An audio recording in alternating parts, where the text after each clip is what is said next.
Sa gitna ng maiingay na tambutso at walang patid na busina ng Maynila, isang lalaking tila hindi apektado ng pagmamadali ng mundo ang tahimik na naglalakbay sa kanyang ruta. Si Mateo Alvero, 40 taong gulang na at mula pagkapatay sanay na sa kalye. Taxi driver siya sa loob ng halos 20 taon. At sa dami ng pasaherong kanyang naisakay ay tila naging bahagi na siya ng bawat kwento ng lungsod na di man niya kabisado ang pangalan. Walang kaanak si Mateo. Ulila siyang lubos mula pa noong kanyang 22 nang pumanaw ang kanyang ina sa sakit sa atay at sumunod ang ama sa isang aksidente sa Pantalan ng Navotas. Simula noon, ang taxi na minamaneho niya na ang naging tahanan, kabarkada at katuwang sa buhay. Ngunit kahit mag-isa sa buhay, hindi kailanman lumamig ang puso ni Mateo sa kapwa. Isa siyang uri ng tao na may tahimik na kabutihang hindi nagmamayabang, ngunit laging nararamdaman. Araw-araw, bago simulan ang pasada, pinupunasan muna ni Mateo ang kanyang taxi gamit ang isang lumang panyo na minana pa raw niya sa kanyang ama. Pagkatapos ay uupo siya sa loob, pipikit ng ilang sandali, at saka bubuksan ang radyo kung saan palaging tumutugtog ang mga lumang jazz classics. Ella Fitzgerald, Chet Baker o minsan si Louis Armstrong. Sa kanya, ang jazz ay hindi lang musika. Ito'y alaala ng kanyang ina na laging tumutugtog ng plaka habang naghuhugas ng pinggan. Kasama ko pa rin sila kahit wala na sila. Bulong ni Mateo sa sarili minsan habang dumadaan sa Roxas Boulevard kung saan makikita ang liwanag ng dagat at mga ilaw sa gabi. Kilala si Mateo sa terminal bilang isang driver na hindi lang basta driver. Marami na siyang naisakay na estudyante na hindi makabayad, matandang nanginginig na sa gutom, at ilang mga dayuhang naliligaw na tinulungan niyang makarating sa tamang hotel. Marami ang nagtatanong kung bakit niya ginagawa yon, gayong hirap din siya sa buhay. Ngunit lagi niyang sagot ay simpleng, kapag may kaya kang ibigay, kahit konti, huwag mong ipagdamot. Baka sa maliit mong tulong, may buhay kang nasagip. Sa likod ng kanyang kabaitan, may isa pa siyang tahimik na misyon, ang makaipon para sa sariling tricycle fleet. Hindi dahil gusto niyang yumaman, kundi gusto niyang magkaroon ng negosyo na makatutulong din sa ibang kagaya niyang trooper. Matagal na niyang plano ito. Isang lumang envelope ang lagi niyang dala, nakatago sa ilalim ng kanyang upuan, kung saan niya inilalagay ang sobra sa kita. Kahit piso o 5 piso lang sa isang araw, basta't may mailagay siya ron, kontento na siya. Mateo, hindi ka pa ba magsa-sideline sa gabi? Sayang din ang kita sa mga call center agents Sabi ng kapwa niya trooper na si Dodong habang nagkakape sila sa isang waiting area sa Cubao. Hindi na ako bumabiyahe ng 10 oras ng gabi. Iba na ang panahon ngayon, Dong. Tsaka gusto ko, bago mag 11 ng gabi, tapos na ako. Uwi, pahinga, jazz music, tahimik lang. Sagot ni Mateo sabay ngiti. Grabe ka pa rin talaga. Parang hindi tumatanda yang prinsipyo mo. Sabay tawa ni Dodong. Ngunit sa kabila ng payak na pamumuhay, may mga gabi ring inuuwi ni Mateo ang lungkot. Yung mga gabi na habang patay ang makina ng taxi, natatambay lang siya sa ilalim ng poste ng ilaw sa kalsada. Hawak ang envelope ng ipon. Iniisip kung kailan siya makakabili ng unang tricycle at kung may halaga ba talaga ang pinagsusumikapan niya. Ngunit sa bawat tanong na iyon, palaging may tugon ang musika. Skylark, have you anything to say to me? Maririnig mula sa radyo. Sa bawat pag-ikot ng manibela, tila nagiiwan siya ng marpa sa bawat kalsadang kanyang tinatahak. May mga batang nag-aabang sa kanya sa stamesa, tumatawa kapag pinapatunog niya ang busina sa ritmo ng musika. May matandang lola sa Sampaloc na palaging naghihintay ng libreng sakay tuwing umaga, at may mga pasaherong sa isang maikling biyahe nakakahanap ng ginhawa sa katahimikan ng kanyang presensya. Isang gabi, habang pauwi na siya galing Quezon Avenue, iniikot ni Mateo ang dial ng kanyang radyo, naghahanap ng mas malinaw na istasyon. tumugtog ang isang pamilyar na saxophone solo. Yan ang hinahanap ko, sabi niya sa sarili, sabay nipi. Habang tumatambad sa kanyang harapan ang ilaw ng kalsada at kaunting ambon, hindi niya alam na ang gabing iyon ang magbabago sa kanyang buhay. Isang bagay ang tiyak, buo ang kanyang loob, payapa ang kanyang puso, at handa siyang gumawa ng tama, anumang mangyari. Sa kabila ng simpleng pamumuhay, ang taxi ni Mateo ay hindi lang sasakyan. Isa itong tahanan ng kabutihan, saksi sa katahimikan ng isang pusong naglilingkod. At sa bawat pasaherong kanyang isinasakay, dala niya ang pag-asang kahit sa munting paraan, may magandang mararating ang kanyang pagmamaneho. Ngunit hindi pa niya alam na sa susunod na kanto ng kanyang buhay, hindi lang pasahero ang kanyang isasakay, kundi isang lihim na muling magpapagalaw sa istorya ng kanyang katahimikan. Bata pa lang si Mateo ay naranasan na niya ang pait ng mundo. Lumaki siya sa isang makipot na iskinita sa Tondo, kung saan araw-araw niyang naririnig ang ingay ng mga tricycle, ang mga sigawan ng mga tindero at ang walang humpay na pagbusina ng mga jeep. Ngunit kahit ganoon, masaya ang kanilang tahanan. Ang kanyang ama, si Mang Raul, ay isang masipag na jeepney driver na palaging may daladalang pasalubong para sa kanyang mag-ina. Kahit pasimpleng banana cue o maliit na supot ng candy lang. Aba, Mateo, tingnan mo ito, sabi ni Mang Raul habang hawak ang isang laruan mula sa divisorya. Para ito sa paborito kong chuper na apprentice. Hindi man palaging marami ang kita ng kanyang ama, ramdam ni Mateo ang pagmamahal nito sa kanila. Kaya't sa murang edad, pinangarap niyang maging katulad ng kanyang ama. Isang chuper na kahit pagod ay nakakahanap ng ligaya sa simpleng biyahe at pag-aalaga sa pamilya. Ngunit nagbago ang lahat ng isang gabi. Kakarating lang ni Mang Raul mula sa biyahe at naglalakad papunta sa kanilang bahay. Ang liit ng kita niya ng araw na iyon, ngunit hawak pa rin niya ang isang supot ng pan de coco para sa kanyang mag-ina. Hindi niya alam na may nag-aabang sa kanya sa dilim. Isang grupo ng mga holdapper na nais makuha ang kanyang kinita. "Hoy pare, dito ka nga!" Sigaw ng isa, hawak ang patalim. "Iabot mo na yan bago ka pa madisgrasya." "Pasensya na, wala na akong ibibigay," sagot ni Mang Raul, sinusubukang magmakaawa. Ngunit kahit anong paliwanag niya, hindi nakinig ang mga lalaki. Isang putok ng baril ang pumunit sa katahimikan ng eskinita. At bago pa nakatakbo ang mga holdapper, nakita ni Mateo ang lahat mula sa likod ng isang sirang pintuan. "Huwag, atay!" sigaw niya. Ngunit huli na ang lahat. Bumagsak si Mang Raul sa simento. Ang supot ng pan de coco ay nagkalat sa lupa. At ang dugo niya ay dumaloy papunta sa mga bitak ng daan. Mula noon, hindi na muling naging pareho ang buhay ni Mateo. Nawala ang ngiti sa kaniyang mukha. Hindi siya muling pumasok sa paaralan. Anong halaga ng edukasyon kung ang mundo naman ay puno ng karahasan? Wala nang makikinig sa mga pangarap ko, bulong niya sa sarili. Sa halip, naghanap siya ng mga paraan para makatulong sa kanyang ina. Ngunit tila hindi na rin kinaya ng kanyang ina ang bigat ng pangyayari.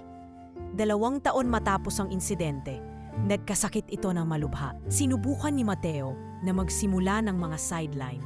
Paglalako ng taho sa umaga, pagbibenta ng gulay sa talipapa sa hapon, at pagbabanat ng buto sa construction sa gabi. Ngunit kahit anong gawin niya, hindi sapat ang kanyang kinikita upang maipagamot ang ina. Isang araw, habang nagliligpit siya ng mga gulay sa talipapa, tinawagan siya ng kapitbahay. "Mateo, dali, bumalik ka na.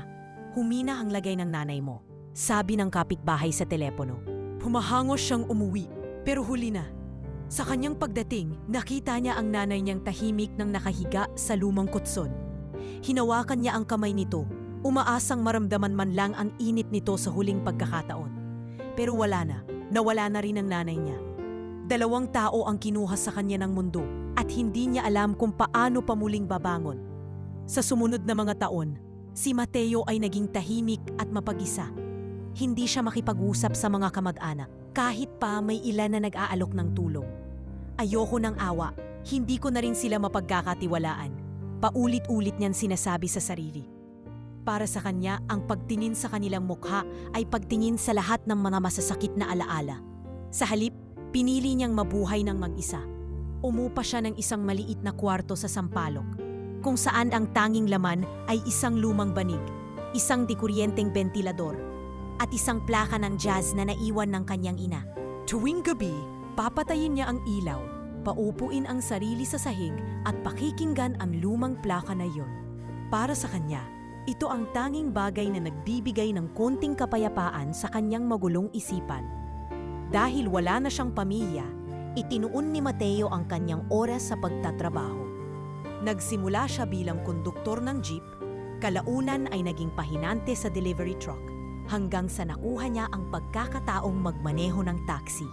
Sa pagmamaneho niya ng taxi, natutunan niyang kumonekta sa mga tao, ngunit sa paraang limitado at pansamantala lamang. Isang pasahero, isang kwento. Pagkatapos ng biyahe, tapos na. Hindi kailangang magbukas ng mas malalim na damdamin. Ang taxi ay naging kanlungan niya. Ito ang kanyang lugar ng katahimikan, ang kanyang kasabwat sa pagtakas sa masalimuot na mundo. At sa loob nito, sa bawat pag-ikot ng gulong, unti-unting naging mas malalim ang kanyang pananahimik. Naging mas mailap siya sa emosyon, mas mapagmatyag, mas mainat. Mateo, hindi ka na tumatawa tulad ng dati ah. Sabi ng kasamahan niyang super isang araw. Ano pa bang nakakatawa sa buhay? Sagot niya, may halong ngiti pero malungkot ang mga mata. Ang trauma ng nakaraan ay parang anino na laging sumusunod sa kanya. Hindi ito nawawala, ngunit natutunan niyang mabuhay kasama nito. Iyon ang naging estilo niya ng pamumuhay. Tahimik, maingat at mag-isa. Hanggang sa isang gabi, habang nagmamaneho sa avenida, nang makita niya ang babaeng walang malay na magbabago sa kanyang tahimik na mundo. Umuulan ng malakas noong gabing iyon. Ang tubig mula sa mga bubong ng avenida ay walang tigil na bumubuhos sa mga kanal. Bumabara sa mga daan at bumabalot sa buong kalye ng madilim na tila kurtina. Si Mateo ay kararating lamang sa kanyang huling biyahe para sa araw. Nagmamaneho siya ng dahan-dahan, sinisilip ang harapan ng taxi sa pamamagitan ng wiper na halos walang silbi dahil sa tindi ng ulan. Nasa avenida siya nang makita niya ang isang anino sa gilid ng bangketa. Sa simula'y inakala niyang patay na hayop lang iyon na inanod ng tubig. Ngunit habang papalapit siya, napansin niyang tao ito, isang babae, nakahandusay at basang-basa mula ulo hanggang paa. Tila isang eksena mula sa pelikula. Ang mga ilaw ng poste ay nagbigay ng mahinang sinag na nagtampok sa dugo ang braso ng babae, sa maruming coat na nakabalot sa katawan nito, at sa maliit na backpack na tila ilang beses nang nabasa at natuyo. Huminto si Mateo at mabilis na bumaba ng taxi. "Miss, ayos ka lang?" tanong niya habang inaalog ang balikat ng babae. Walang tugon. Lalong bumilis ang tibok ng puso niya. Baka patay na ito. Sinilip niya kung humihinga pa. Sa ginhawa, naramdaman niyang mahina ngunit tuloy-tuloy ang paghinga ng babae. "Salamat sa Diyos!" bulong niya. Sinubukan niyang buhatin ito, ngunit mabigat dahil sa basang coat at backpack. Ngunit hindi siya sumuko. Gamit ang lahat ng lakas niya, naiakyat niya ang babae sa likod ng taxi. Pinunasan niya ang natitira pang ulan sa mukha nito gamit ang isang lumang panyo na laging nakatago sa kanyang bulsa. Habang ginagawa iyon, napansin niya ang mga galos sa mukha at ang maliliit na hiwa sa kamay nito. Bakit kaya ganito ang lagay niya? Tanong ni Mateo sa sarili habang tinatakpan ang babae ng lumang jacket na nandoon sa kanyang likod. Kailangan niyang dalhin ito sa ospital bago pa lumala ang kondisyon nito. Umandar ang makina ng taxi. Sinubukan niyang kumonekta sa radyo upang ipaalam sa mga awtoridad na may natagpuan siyang sugatang babae. Ngunit sa lakas ng ulan at ingay ng kalsada, walang maklaro ang linya. Wala siyang magawa kundi dalhin na ito diretsyo sa pinakamalapit na ospital. Habang tumatakbo ang oras, sinilip-silip niya ang babae sa rearview mirror. Tahimik pa rin ito, hindi gumagalaw, ngunit bahagyang umaalon ang dibdib, hudyat na humihina pa rin. Pagkarating nila sa isang intersection malapit sa ospital, Bigla siyang nakarinig ng mahinang ungol mula sa likod. Binalingan niya ang babae. Dahan-dahang gumalaw ang ulo nito. Ang mga matay unti-unting dumilat. "Miss, gising ka na!" sabi ni Mateo. Hindi maitago ang relief sa boses niya. Ang babaeng halos walang malay kanina ay muling bumalik ang lakas ng loob kahit papaano. Ngunit sa halip na pasalamat o tanong kung saan sila pupunta, iba ang lumabas sa bibig nito. Mahina itong nagsalita. "Huwag mo akong dadalhin doon. Susundan nila ako." Naguluhan si Mateo. "Ano bang sinasabi mo? Duguan ka. Kailangan mo ng doktor," giit niya. Ngunit ang babae umiling. Tila pilit na nagtitiyagang sumagot, kahit nang hihina pa. "Basta huwag mo akong dalhin sa ospital. Ayokong makita nila ako doon." Ang mga salita nitong binitiwan ay tila napakabigat. Parang may dalang misteryo at takot na hindi kayang itago ng kahit sino. Sino ang nila? Bakit natatakot ang babaeng ito na dalhin sa lugar kung saan siya dapat masagip? Habang umaandar ang taxi, lalong bumibigat ang tanong sa isip ni Mateo. Tumigil siya sandali sa gilid ng kalsada. Hinarap niya ang babae. "Miss, kung hindi ospital, saan kita dadalhin? Ano bang nangyari sa'yo?" Ngunit sa halip na malinaw na sagot, ang tanging narinig niya ay mahinang, "Please, huwag doon." Kinayaran niyang umupo ng mas maayos ang babae. Nakita niya kung paano ito halos manginig sa lamig ng gabing iyon. Sa kabila ng kalituhan at kaba, alam niyang hindi niya po pwedeng pabayaan ang taong ito. Muling umandar ang taxi. Ngunit sa halip na patungo sa ospital, binagtas niya ang isang mas tahimik na daan, malayo sa mga karaniwang dumadaang sasakyan. "Ikaw na bahala," bulong ni Mateo sa sarili. Sabay lingon sa babae, na halos muling bumagsak sa likod. Dahan-dahang tumigil ang taxi ni Mateo sa tapat ng isang 24/7 karinderya. Malakas pa rin ang ulan, kaya't mabilis niyang isinara ang bintana at binuksan ang hazard lights. Nililingon niya ang babaeng sakay na tila naghihintay ng anumang kilos mula sa kanya. "Miss, saglit lang, kukuha lang ako ng tubig para sa'yo," sabi niya nang marahang buksan ang pinto. Binilisan niya ang bawat hakbang, halos mabasa na ang laylayan ng kanyang pantalon. Pagpasok sa maliit na karinderya, sinalubong siya ng tagapagbantay na mikhang bagong gising. Pakuha naman ng malamig na tubig." Utos ni Mateo habang mabilis na hinugot ang wallet mula sa bulsa. Binilisan niyang bayaran ito at agad bumalik sa taxi. Hawat ang malamig na bote ng tubig. "Miss, uminom ka muna. Kailangan mo ng lakas," sabi niya habang iniabot ang bote. Nagdadalawang isip pa ang babae bago marahang inabot ito. Habang iniinom nito ang tubig, napansin ni Mateo ang kanyang mga mata. May kung anong takot na hindi matanggal sa mga tingin nito. Tila parating naghahanap ng anumang galaw sa paligid.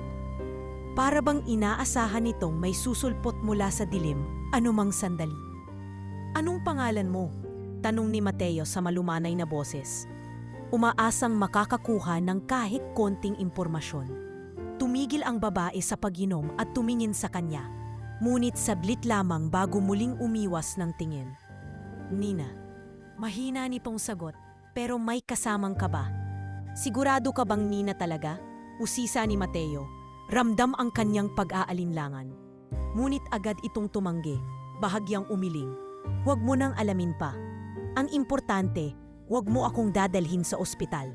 At huwag mo ring ipagbigay alam sa mga pulis." Sagot ni Nina. Hawak pa rin ang bote ng tubig. Naguguluhan si Mateo. Sa unang pagkakataon, naramdaman niyang tila nadadala siya sa sitwasyong hindi niya inaasahan. Karaniwan ay simpleng pagmamaneho lang, simpleng biyahe lang.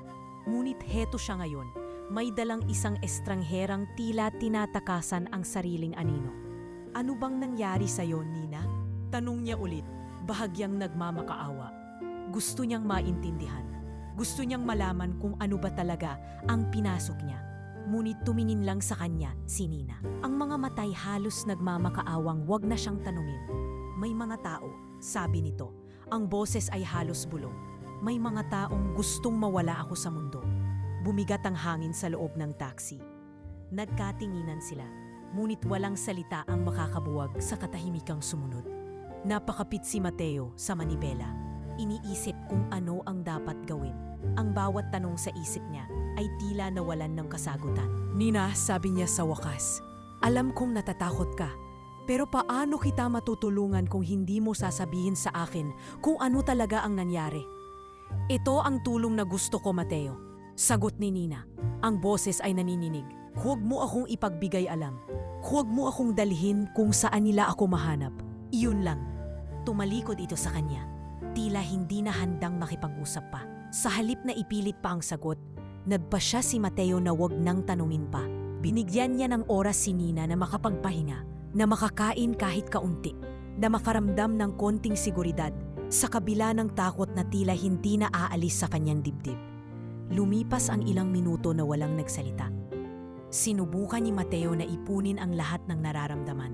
Pagkalito, takot at pag-aalala para sa babaeng halos hindi niya kilala. Ngunit sa kabila nito, alam niyang tama lang na wag munang ipagbigay alam sa mga otoridad. May kung anong pumipigil sa kanya, parang sinasabing hindi ito ang tamang panahon o lugar. Kahit hindi niya lubos na naiintindihan, napagpasyahan niyang manatili sa tabi ni Nina. Kahit sa simpleng pagbibigay ng tubig o pag-aalay ng tahimik na lugar sa likod ng kanyang taxi, alam niyang may magagawa siya. Ngunit hindi pa rin niya maiwasang itanong sa sarili kung hanggang kailan tatagal ang ganitong sitwasyon at kung ano ang kahihinatnan ng pagpasok niya sa kwento ng isang estrangherang tinatakasan ang sarili niyang mundo. Nagdesisyon si Mateo na dalhin si Nina sa isang lugar kung saan siya pwedeng magpahinga ng ligtas. Hindi na pwedeng manatili sa kalye o sa kanyang taxi. Sa isip ni Mateo, kailangan niya ng lugar na tahimik, malayo sa mata ng publiko at hindi basta-basta maaabot ng sinuman. May kilala akong pwede nating lapitan, sabi ni Mateo habang patuloy sa pagmamaneho. Saan mo ako dadalhin? Tanong ni Nina, halatang nag-aalala. Isang kaibigan ko. Mayroon siyang lumang bodega sa dulo ng kalye. Walang masyadong dumadaan doon. Ligtas ka, sagot ni Mateo. Sigurado ka bang hindi nila ako matutuntun doon? Muling tanong ni Nina. May halong takot sa tinig nito. Oo, tiwala ka lang sa akin. Hindi ko hahayaan na may masama pang mangyari sa'yo, sagot ni Mateo. Pilit pinapakalma ang sitwasyon. Pagdating nila sa bodega, sinalubong sila ni Mang Pilo, isang matandang mekaniko na matagal ng kaibigan ni Mateo. Luma na ang bodega. Ang sahig nito ay may mga basag na tiles at ang mga dingding ay bakas ng panahon. Ngunit tahimik ang lugar at higit sa lahat, ligtas. Mateo, anong ginagawa niyo dito? Tanong ni Mang Pilo. Kitang-kita ang pagkagulat sa kanyang mukha. May konting problema lang, Pilo. Pwede bang dito muna pansamantalang manatili ang kasama ko? Sagot ni Mateo. Inikot ni Mang Pilo ang tingin kay Nina na halatang hiyang-hiya ngunit nagmamadaling pumasok. Nako, parang hindi ordinaryong sitwasyon ito Pero sige, Mateo, basta't maayos ang lahat, hindi ko na kailangang malaman ang detalye. Maraming salamat, Pilo. Malaking tulong ito, tugon ni Mateo. Habang nasa loob, napansin ni Mateo ang ilang sugat ni Nina na hindi pa lubusang naghihilom. Naghanap siya ng malinis na tela at antiseptic mula sa lumang kabinet ni Mang Pilo at sinimulang linisin ang sugat ng babae. Masakit ba? Tanong ni Mateo habang maingat na tinatapalan ng benda ang braso ni Nina. Konti lang, sagot ni Nina, pangboses ay mababa at tila puno ng pagod. Kumigil siya sandali at saka marahang nagsalita. Salamat, Mateo. Hindi mo kailangang gawin to. Wala to. Basta magpahinga ka muna. Sabi ni Mateo. Tumayo at siniguro na maayos ang higaan ni Nina sa isang maliit na kutson sa sulok ng bodega. Sa mga suweld na araw, unti-unting bumalik ang lakas ni Nina. Bagamat halatang mahirap sa kanya ang magtiwala, nagsimula siyang magkwento ng kaunti tungkol sa kanyang nakaraan. Sabi niya, nagtatrabaho siya noon sa isang malaking kumpanya bilang assistant manager sa logistics department. Sa umpisa, inakala niyang ordinaryong operasyon lang ang pinamamahalaan niya. Mga deliveries, imports, exports, lahat mukhang lehitimo. Ngunit isang araw, natuklasan niyang may mga misteryosong shipment na tila hindi dumadaan sa karaniwang proseso. Minsan ay may mga kargamentong hindi naka-itemize. At noong tinanong niya ang kanyang boss, pinalampas lang nito ang issue. Bakit mo naisip na may mali? Tanong ni Mateo, habang inaabot kay Nina ang isang tasa ng kape. Isang gabi, napansin kong may mga dokumentong biglang nawawala. Tapos, nakita ko yung mga pangalan ng tao na hindi man lang nakarehistro sa HR. Parang hindi sila empleyado. Pero nakatala sila sa ilang shipment manifests. Nagtanong-tanong ako, pero puro blanko ang sagot ng mga tao sa paligid ko. Paliwanag ni Nina, nakatingin sa basang bintana ng bodega. Hanggang sa nakita ko mismo kung ano ang laman ng isang shipment. Anong laman? Tanong ni Mateo. Nakikinig ng mabuti. Mga tao, mga kababaihan at bata na nakatali, nakakulong sa maliliit na containers. Para silang mga kalakal na ibinibiyahe ng walang kalaban-laban. Nang makita ko yun, tumakbo ako. Nais kong magsumbong, ngunit sino ang papakinggan nila? Ako lang, isang ordinaryong empleyado, laban sa malalaking tao, pati na rin sa ilang opisyal ng pulis na protektado ang operasyong iyon. Tahimik si Mateo, hindi malaman kung ano ang dapat sabihin. Ramdam niya ang bigat ng pinagdaanan ni Nina, pero hindi niya rin maiwasang magduda. Paano kung may ibang kwento ang babae? Paano kung hindi ganito kasimple ang lahat? Ngunit sa kabila ng kanyang pagdududa, hindi niya magawang ipagbigay alam si Nina sa mga pulis. May kung anong nagsasabi sa kanya na mas mainam munang makinig bago kumilos. Bakit hindi ka sumubok maghanap ng ibang paraan para magsumbong? Tanong mo, Mateo. Tinangka ko, may sinulatan akong reporter. Nagpadala ako ng email sa isang anti-human trafficking hotline. Pero ilang araw lang, may nagtatangkang sumunod sa akin. Isang gabi, may nakapark na sasakyan sa labas ng apartment ko. Isang lalaking naka-plain clothes ang lumapit at tinanong kung ako si Nina. Alam kong hindi siya reporter o taga-media. Alam kong nasundan nila ang mga hakbang ko. Sagot ni Nina, batas ang takot sa kanyang muka. Kaya tumakbo ako. Naglaho ako. Pinutol ko ang mga koneksyon, iniwan ang lahat. Pero kahit saan ako pumunta, parang laging may matang na nagmamatyag. Dahil dito, nagdesisyon si Mateo na panatilihin ang katahimikan. Hindi siya sigurado kung tama o mali ang ginagawa niya, ngunit isa lang ang malinaw. Hindi niya maaring hayaan si Nina na basta na lang mawala o masaktan nang hindi man lang nalaman ang buong katotohanan. Pagbalik ni Mateo mula sa butika, dala-dala niya ang gamot para kay Nina. Tahimik siyang nagmamaneho sa kahabaan ng highway nang mapansin niyang tila may sumusunod sa kanya. Isang itim na SUV, may tinted na bintana at walang plaka sa harap, ang matiyagang bumuntot sa taxi niya. Nagsimula itong umangkas sa kanyang likuran sa kalagitnaan ng biyahe. At kahit anong liko o dahan-dahang preno ang gawin niya, naroroon pa rin ito. Hindi ito pangkaraniwang araw, bulong ni Mateo sa sarili habang pinagpapawisan. Sinubukan niyang wag magpahalata, ngunit ramdam niya ang kaba sa bawat tibok ng kanyang puso. Binilisan niya ng bahagya ang takbo. Naghanap ng isang mas mataong kalsada upang makaiwas. Ngunit kahit sa busier streets, nakatambay pa rin ang SUV ilang metro mula sa kanya. Pila naghihintay ng tamang pagkakataon. Pagdating niya sa kanto ng avenida, napagpasyahan niyang magpaikot-ikot sa mga kalye, nagbabaka sakaling mawala ito. Isang mabilis na liko sa eskinita ang ginawa niya, pero hindi nagtagal, muli na naman niyang nakita ang parehong SUV. Huminto siya saglit sa isang convenience store, bumaba at sinipat ang paligid. Sinubukan niyang alamin kung sino ang nasa loob ng SUV, ngunit nakasarado ang mga bintana nito. Hoy sir, may problema po ba?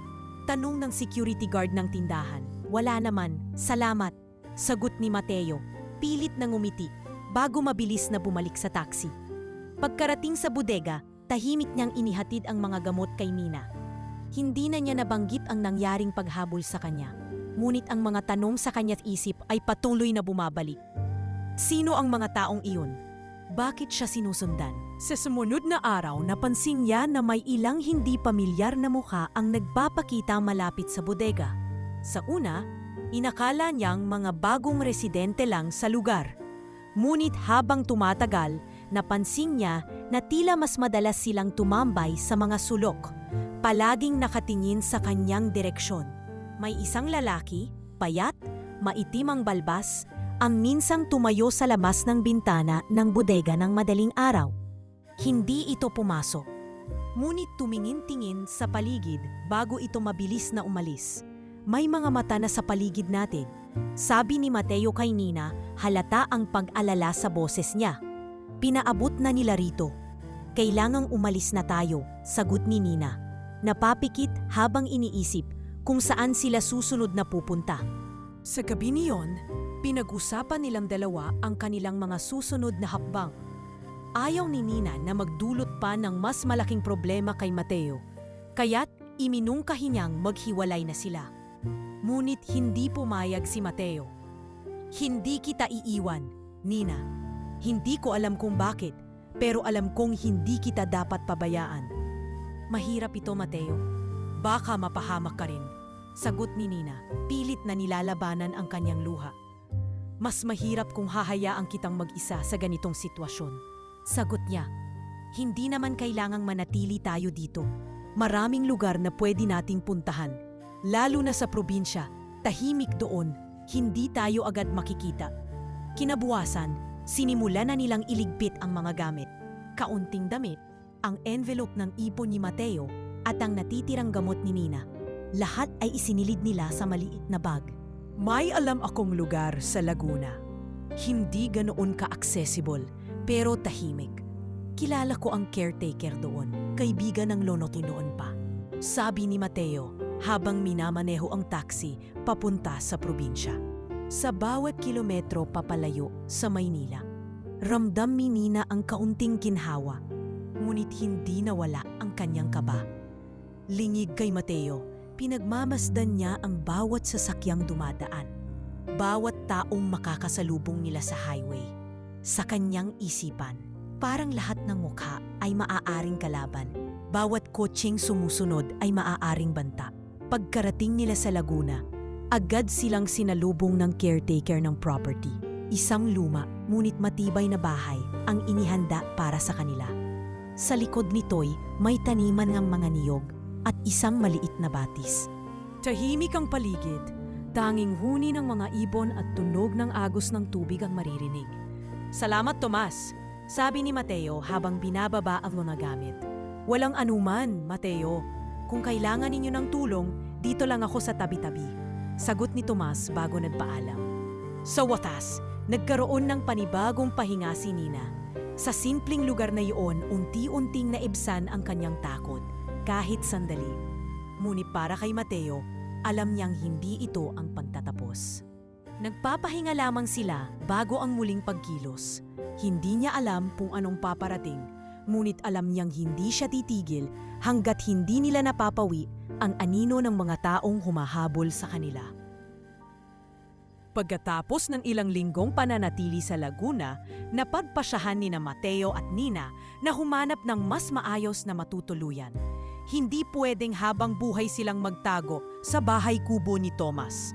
Sa tulong ng isang lumang kakilala ni Mateo, isang dating kaibigan ng kanyang yumaong ina, nahanap nila ang isang maliit na kwarto sa itaas ng lumang karinderya ni Aling Celia.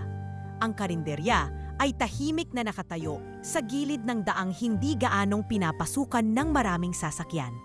Gawa ito sa kahoy at yero, may mga lumang lamesa na may simpleng mantel na bulaklakin. Ang amoy ng bagong lutong sinigang at pritong bangus ang bumabati sa mga nagdaraan tuwing tanghali. Doon sa ikalawang palapag, may isang maliit na kwarto na may isang kama, lumang bentilador at bintanang nakaharap sa isang punong santol. Mateo, mukhang maayos na ang lugar na ito, sabi ni Nina habang nakatayo sa harap ng karinderya. Hawak ang simpleng bag na naglalaman ng iilang damit. Hindi rin ito masyadong matao. Tahimik dito, sagot ni Mateo. Binababa ang mga dala niyang gamit. Ah, Mateo! Sigaw ni Aling Celia mula sa loob. Isa itong matandang babae, mga nasa 70 na may nakapusod na buhok at palaging nakaduster. Ikaw pala yan. Sige, umakyat na kayo. Itong si Kian, nasa loob din. Baka gusto niyong makilala. Sa umpisa, mainat sina Mateo at Nina. Hindi sila masyadong nagsasalita tungkol sa kanilang nakaraan at hindi rin nagtanong ng marami si Aling Celia.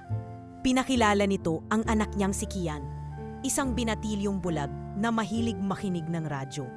Sa kabila ng kanyang kapansanan, napaka-cheerful ni Kian at palaging may kwento tungkol sa mga naririnig niyang balita o drama sa radyo. Kuy Mateo, Ate Nina, bati ni Kian habang hawak ang isang radyo. Alam niyo ba, kahapon daw may malaking event sa bayan. Tapos sabi ni nanay, ang daming tao. Talaga? Anong narinig mo tungkol sa event? Tanong ni Nina, bahagyang ngumiti. Habang tumatagal ang pananatili nila, nagiging mas komportable sina Mateo at Nina. Si Mateo ay namasada ng tricycle sa kalapit na terminal. At kahit hindi kalakihan ang kita, sapat na iyon upang makaraos sila araw-araw. Si Nina naman sa kagandahang loob ni Aling Celia ay tumutulong sa karinderya. Tuwing umaga, siya ang nag-aayos ng mga condiments at tumutulong sa pagluluto ng mga ulam. Kapalit nito, may libreng pagkain siya para sa kanila ni Mateo. Salamat po, Aling Celia, sabi ni Nina isang umaga habang nililigpit ang mga plato. Malaking tulong po talaga itong ginagawa ninyo para sa amin. Ay nako anak, walang anuman yon, sagot ni Aling Celia habang binabalutan ng foil ang isang tray ng lumpia. Ang mahalaga ay maayos kayo dito at mukhang gumagaan na ang pakiramdam mo. Masarap kang kasama sa kusina. Tahimik lang pero magaan ang loob ko sa'yo. Unti-unti, nagkaroon ng katahimikan si Nina. Ang mga takot niya sa Maynila, ang pakiramdam na lagi siyang hinahabol ay tila napalitan ng kalmadong buhay sa maliit na bayan. Nagsimula siyang tumawa muli kahit sa maliliit na bagay. Ang kwento ni Kian tungkol sa narinig niyang drama sa radyo, ang masarap na paksiw na niluto ni Aling Celia o ang simpleng kwentuhan nila ni Mateo habang nakaupo sa lumang sofa sa kwarto nila sa itaas. Mukhang gumaganda na ang lagay mo. Biro ni Mateo isang gabi habang nagkakapi sila. Hindi ka na masyadong masungit tulad ng dati. Masumit? Ako? Hindi naman, sagot ni Nina. Kunwaring nagtampo pero napatawa rin. Pero salamat Mateo, hindi ko alam kung paano ako makakarating dito kung hindi dahil sa'yo. Wala yon, basta ayos ka na, sagot ni Mateo. Mumiti, pero hindi nagtagal ay tumingin siya sa labas ng bintana. Parang may iniisip. Hindi inaasahan ni Mateo na muling magigising ang puso niyang matagal ng nanahimik. Habang nakikita niyang muling bumabalik ang sigla ni Nina. Habang naririnig niya ang pagtawa nito. Habang sinasaksihan niyang unti-unting bumabangon ang babaeng ito mula sa mga sugat ng kanyang nakaraan. Hindi niya maiwasang madama ang kakaibang paghanga. Ngunit alam niya ang kanyang lugar. Hindi ito ang tamang panahon at wala siyang karapatang umasa. Pinili niyang itago ang nararamdaman. Tahimik na nilalabanan ang bawat patak ng damdaming hindi niya mapigilan. Mateo? Tanong ni Nina. Napansin ang pagkalayo ng isip ng lalaki. Okay ka lang? Ha? Oo, okay lang. Iniisip ko lang kung bukas ay kaya ko bang dagdagan ang mga biyahe ko para may extra tayong ipon. Sagot ni Mateo, pilit na umiwas sa totoong laman ng kanyang isipan. Sa kabila ng katahimikan sa maliit na bayan na iyon, ramdam ni Mateo na patuloy siyang lumalayo sa anumang inaasahan. Ngunit sa bawat araw na kasama niya si Nina, kahit hindi niya aminin, alam niyang may bahagi ng kanyang puso muling nabuhay. Magandang panahon ng umagang iyon, kaya't napagpasyahan ni Nina na mamalengke sa bayan. Bitbit ang isang simpleng basket, binadtas niya ang makitid na kalye patungo sa pamilihan. Sa isip niya, magiging karaniwan lang ito. Bibili ng ilang gulay at karne para sa karinderya ni Aling Celia at para na rin sa hapunan nila ni Mateo. Ngunit habang naglalakad, tila may gumapang nakakaibang pakiramdam sa kanyang katawan. Isang pakiramdam na matagal na niyang hindi nararamdaman. Nag-angat siya ng tingin at sa kabila ng mga dumaraang tao, namataan niya ang isang pamilyar na mukha. Siya iyon, isa sa mga lalaking nasa SUV na humabol sa kanila noon sa Maynila. Tumayo ito sa gilid ng isang talipapa, kaswal na nakasandal sa pader, ngunit ang mga matay tila naghahanap. Agad na bumilis ang tibok ng puso ni Nina. Parang bumalik lahat ng takot na pilit niyang pinipigilan sa nakaraang mga linggo. Tumalikod siya at mabilis na umuwi. Wala siyang pakialam kung magmumukha siyang kahina-hinala. Ang tanging nasa isip niya ay makalayo, makabalik kay Mateo at sabihin sa kanya ang nakita. Pagdating niya sa bahay, halos nanginginig siya nang salubunin siya ni Mateo. "Mina, anong nangyari? Bakit parang hinihingal ka?" tanong niya. Iyong lalaki." Simula ni Nina, halos hindi makapagsalita dahil sa kaba. "Nakita ko siya. Isa siya sa mga humahabol sa atin noon. Nandito na sila, Mateo. Nahanap na nila tayo." Napatigil si Mateo at ilang saglit na lang, unti-unting umakyat ang kaba sa kanyang dibdib. "Sigurado ka ba? Baka naman nagkamali ka lang ng tingin." "Hindi, alam kong siya iyon. Hindi ako pwedeng magkamali. Nandito na sila," giit ni Nina, habang pilit niyang pinapakalma ang sarili. Pinilit ni Mateo na maging mahinahon, pero halatang bumibigat din ang kanyang iniisip. Kung totoo yan, hindi na tayo ligtas dito. Pero hindi tayo pwedeng tumakas na lang ulit, Nina. Kailangan nating gumawa ng aksyon. "Paano?" tanong ni Nina. "Anong gagawin natin? Mas makapangyarihan sila. Hindi tayo mananalo sa kanila. Hindi pwedeng ganito palagi. Kung tatakas lang tayo ng tatakas, mauubos ang oras natin.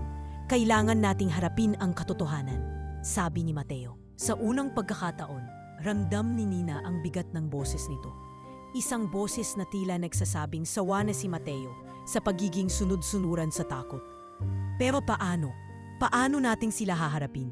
tanong ni Nina, muling tumulo ang luha. "May kilala akong abogado," sabi ni Mateo matapos ang ilang minutong pag-iisip. "Si Attorney Isidro Lazaro. Hindi ko siya personal na kaibigan, pero narinig ko na siya dati. Ang trabaho niya para sa mga tulad mo. Yung mga walang masyadong pera, pero kailangan ng hustisya. Hindi siya natatakot sa mga malalaking tao. Baka makatulong siya." Napatitig si Nina kay Mateo, may halong pagdududa at pag-asa. "Sigurado ka? Hindi nila siya matatakot?" "Hindi siya basta-basta," tugon ni Mateo. "Mahalagang may plano tayo. Hindi tayo pwedeng basta mag-file ng kaso nang wala siyang gabay." Kinabukasan, tinawagan nila ang tanggapan ni Attorney Lazaro. Umayag ang abogado na makipagkita sa kanila. Nang araw na iyon, pareho silang kinakabahan, pero alam nilang wala ng atrasan. Pagdating sa opisina, isang mataas na lalaki ang sumalubong sa kanila. Si Attorney Lazaro ay may malalim na boses at masusingang mata. Malinaw sa kanyang kilos na sanay siyang humarap sa matitinding kaso. "Magandang araw. Ako si Isidro Lazaro. Ano ang maitutulong ko?" tanong nito matapos paupuin sina Mateo at Nina sa kanyang maliit ngunit maayos na opisina. "Si Nina po," simula ni Mateo. "May gustong i-file na kaso, pero komplikado ang sitwasyon." Napatitig si Attorney Lazaro kay Nina. Hinihintay ang kanyang paliwanag. Dahan-dahan, inilabas ni Nina ang kwento. Ikinuwento niya ang kanyang natuklasan sa kumpanya. Ang human trafficking, ang mga dokumentong nawala, ang mga taong nawawala sa mga opisyal na tala. Sinabi rin niya kung paano siya tinangka nilang patahimikin, kung paano siya hinabol at kung bakit hindi siya nagkaroon ng lakas na loob na magsalita noon. Habang nakikinig, tila nagiging mas seryoso ang ekspresyon ni Attorney Lazaro. "Napakalaking bagay nito," sabi niya matapos ang ilang minutong katahimikan. "Hindi lang basta kaso ito ng harassment o extortion. Kung ang sinasabi mo ay totoo, tumatalakay ito sa organized crime na may koneksyon pa sa mga opisyal. Magiging mahirap ito, pero hindi imposible." "Sa tingin niyo po, may laban kami?" tanong ni Nina, halos pabulong. "May laban kayo," sagot ni Lazaro. "Pero kailangan nating mag-ingat. Hindi tayo pwedeng mag-file ng walang sapat na ebidensya. Kakailanganin natin ng mga dokumento, mga testigo at matibay na naratibo. Ang unang hakbang ay suriin kung alin sa mga naalala mo ang may katibayan na pwede nating gamitin. Kailangan mong tandaan, hindi nila ito hahayaan na basta lang lumabas sa publiko. Magiging delikado ito, kaya't dapat buo ang loob mo." Doon unti-unting bumuo ng plano si Attorney Lazaro. Inalam nila kung ano ang posibleng mga hakbang para maisulong ang kaso. Ang layunin ay hindi lang mabigyan ng hustisya si Nina, kundi maiwasan na ang parehong krimen ay maulit pa sa ibang tao. Bagamat puno ng kaba, ramdam ni Nina ang kaunting ginhawa. Sa wakas, may kasama ng karanasan at kaalaman para tumulong sa kanya. Sa gabing iyon, matapos ang mahabang usapan at pagbuo ng plano, umuwi sina Mateo at Nina na may bagong pag-asa, kahit alam nilang malayo pa ang laban. Sa bawat paghinga ni Nina, sa bawat tapik ni Mateo sa kanyang balikat, alam nila na ang pagsulong ay mas mabuti kaysa sa patuloy na pagtakas. Halos hindi makapaniwala si Nina nang malaman niyang tuluyan ng naisampa ang kaso laban sa kumpanya. Isang buong taon ang kanilang ginugol sa pagbuo ng ebidensya, pakikipagpulong sa abogado at pag-iwas sa mga panganib na dulot ng mga makapangyarihang kalaban. Ngayon ang kanyang kwento, ang kanyang pakikibaka, ay hindi na lang isang lihim na pilit niyang itinatago. Ito'y isang bukas na sugat na kailangan ng hustisya. Handa ka na ba? Tanong ni Mateo isang umaga habang naghahanda sila papunta sa unang araw ng paglilitis. Huminga ng malalim si Nina. Hindi ko alam kung kaya ko, Mateo, pero wala nang atrasan. Kapag pumasok ka roon, tandaan mo kung bakit mo ginagawa ito. Sagot ni Mateo. Hindi lang para sa'yo, kundi para sa lahat ng hindi nagkaroon ng boses. Sumama si Mateo hanggang sa korte, ngunit hindi siya pinayagang pumasok sa mismong hearing room.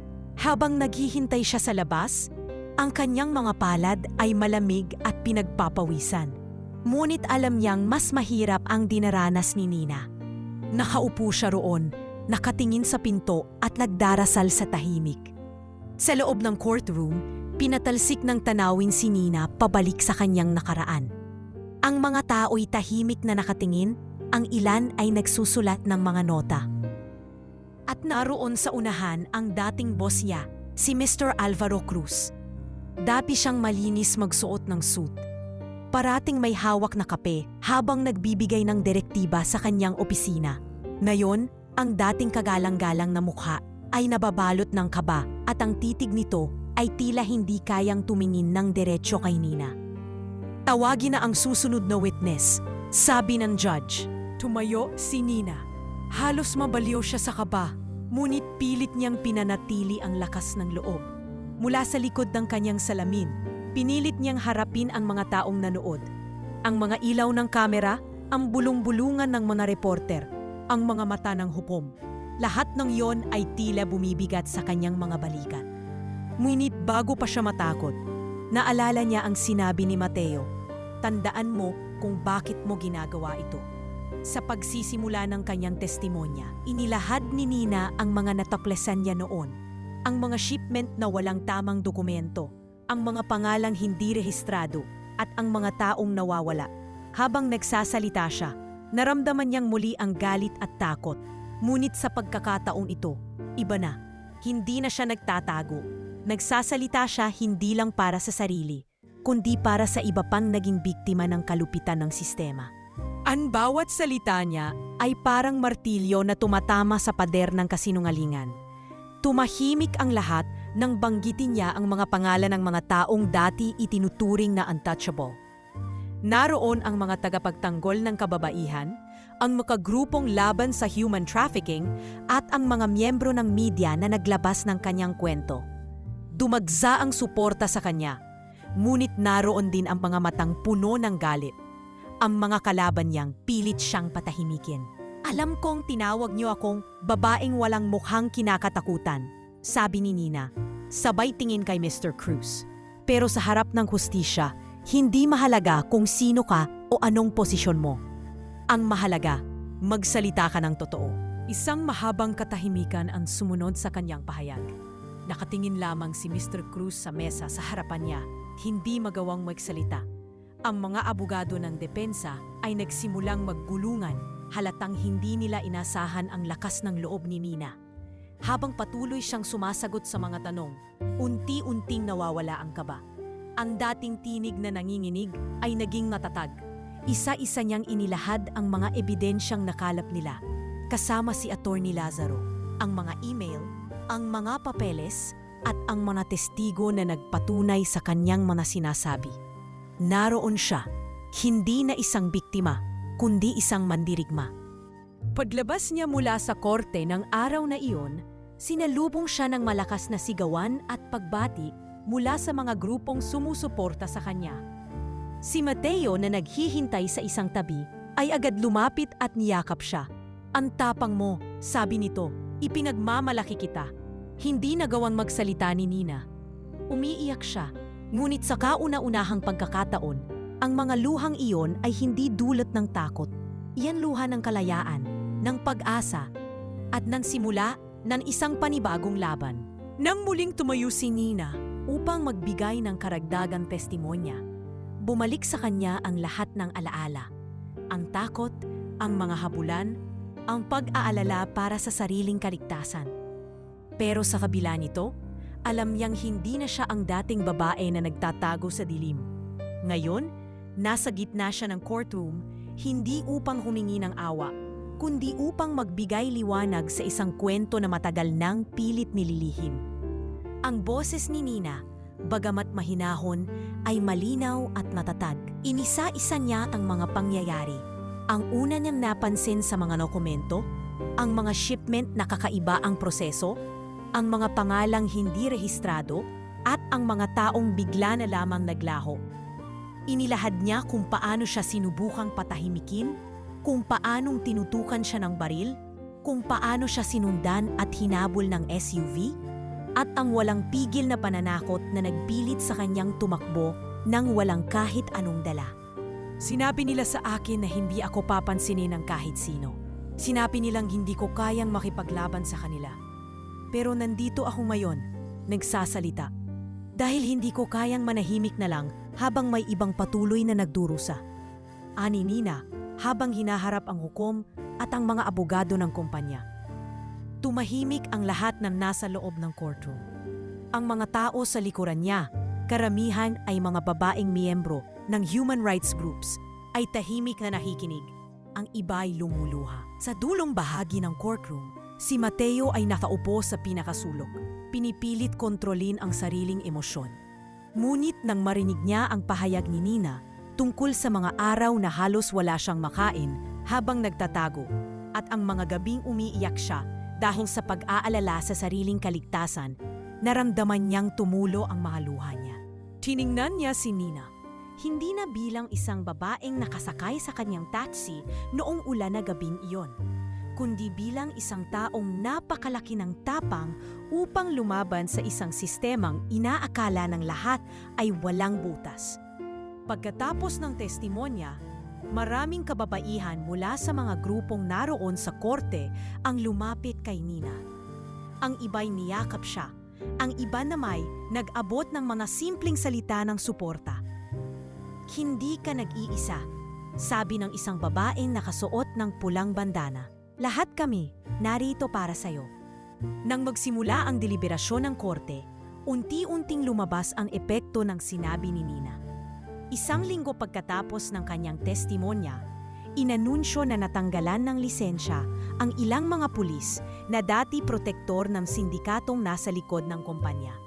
Sinuspinde rin ang ilang opisyal sa korporasyon at ilang mga direktor ang nagbitiw bago pa man tuluyang lumala ang kaso laban sa kanila. Agamat hindi pa rin lahat ng sangkot ay agad na naipakulong, ang testimonya ni Nina ang nagbukas ng pinto para sa isang mas malawakang investigasyon. Maraming mga dokumento ang muling sinuri at natuklasan na hindi lang isang kumpanya ang sangkot.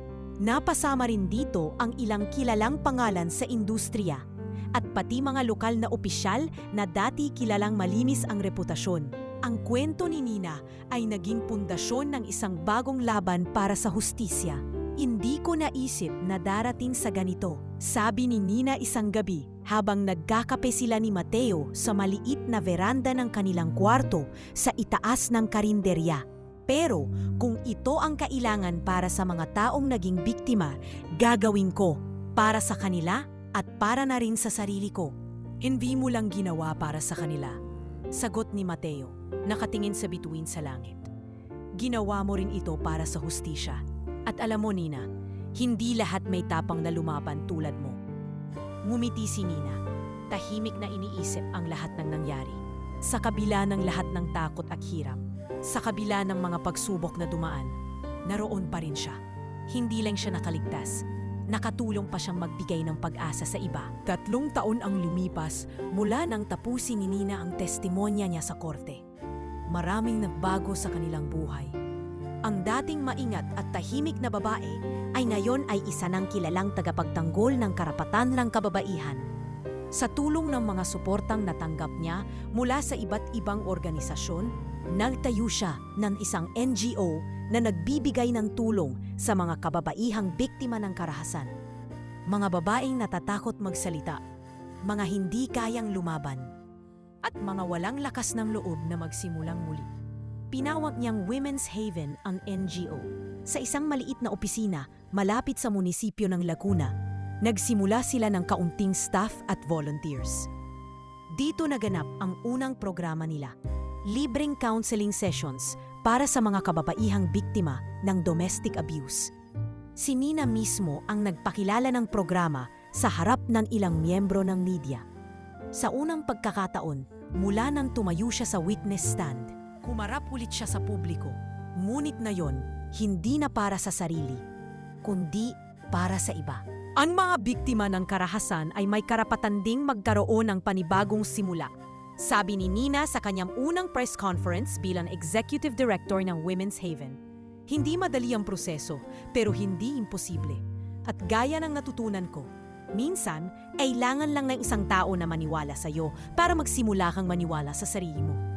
Habang si Nina ay abala sa pagtataguyod ng kanyang NGO, si Mateo naman ay tahimik ngunit masaya sa kanyang bagong responsibilidad. Nagtulungan sila ng ilan sa kanilang mga dating kakilala upang magtatag ng isang transport cooperative sa Laguna. Ang layunin nito ay tulungan ang mga trooper na kagaya niya noon, mga wala masyadong kinikita, ngunit nangangarap magkaroon ng mas matatag na kabuhayan.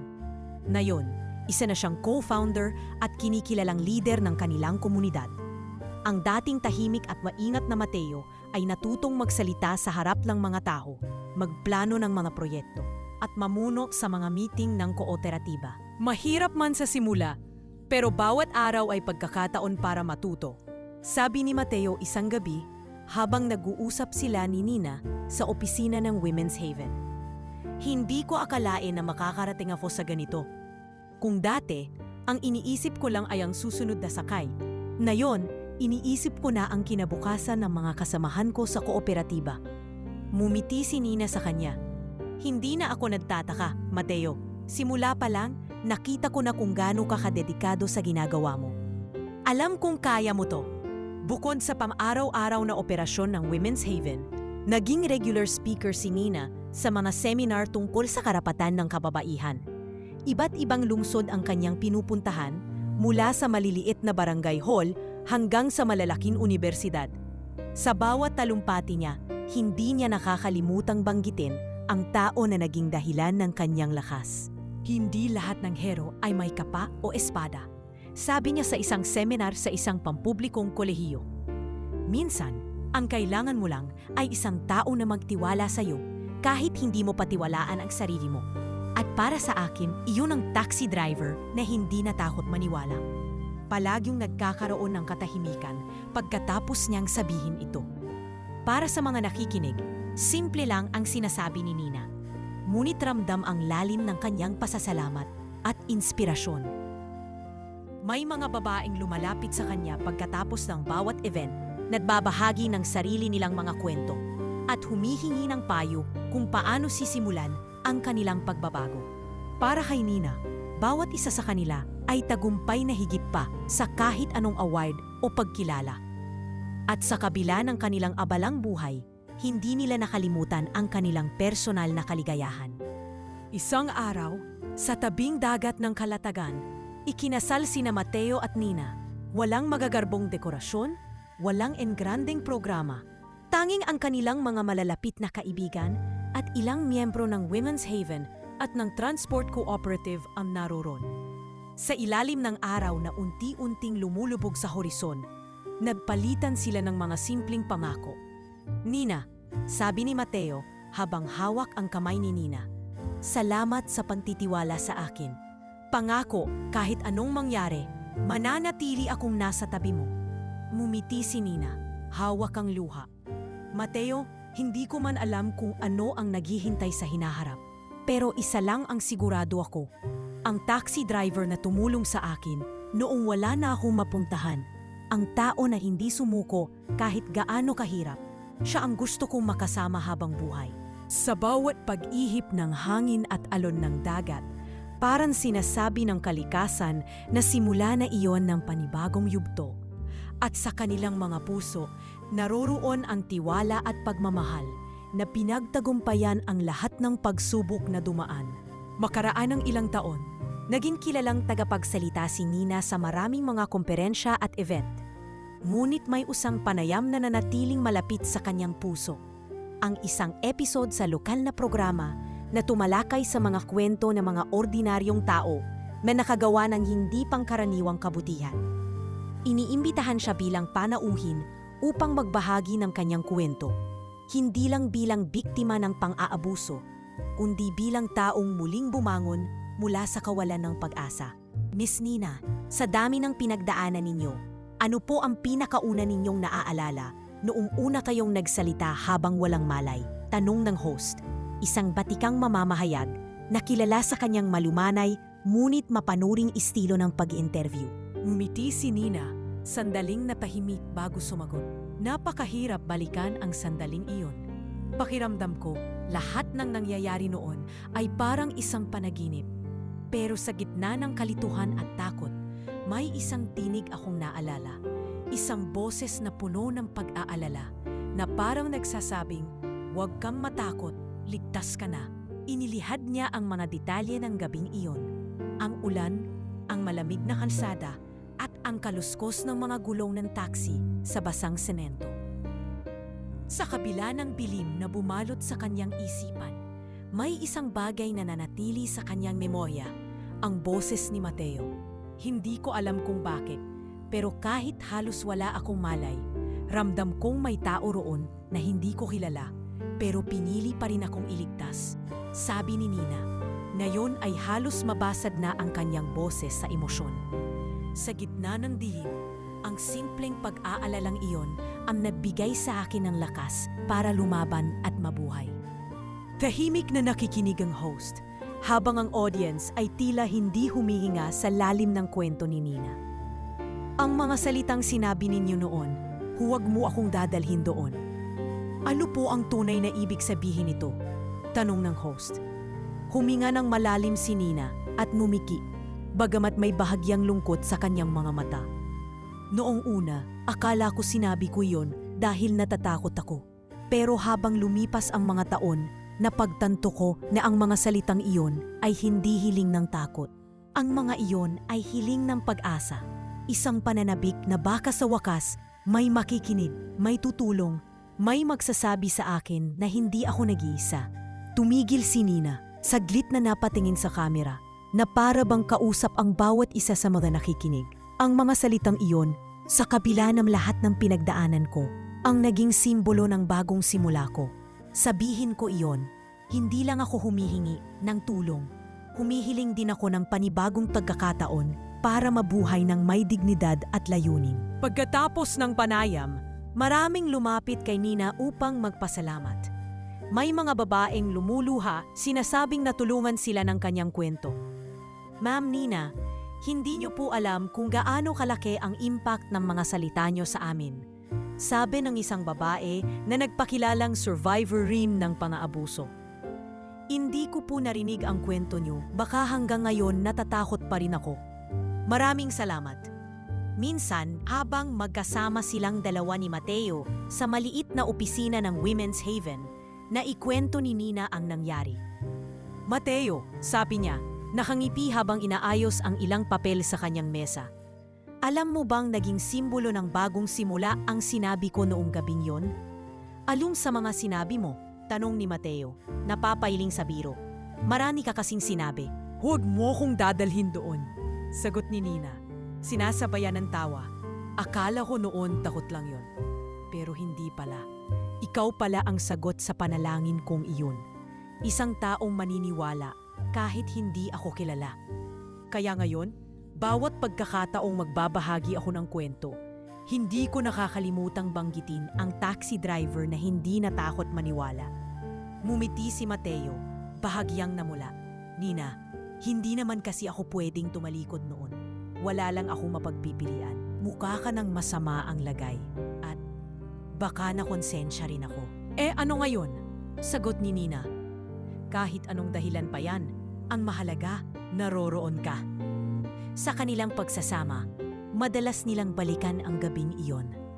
Sa bawat talumpati ni Nina, sa bawat programa ng NGO, at sa bawat bagong babaeng kanilang natutulungan, ang gabing iyon ang nagsilbing pundasyon ng kanilang misyon.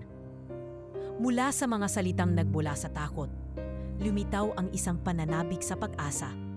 At mula sa pananabik na iyon, nabuo ang isang kwento ng katatagan, tiwala, at panibagong simula. Sa maliit na bahay na gawa sa kahoy, tahimik na umuusbong ang kanilang pang-araw-araw na buhay. Sa isang sulok ng sala, isang simple ngunit makabuluhang altar ang nakatayo.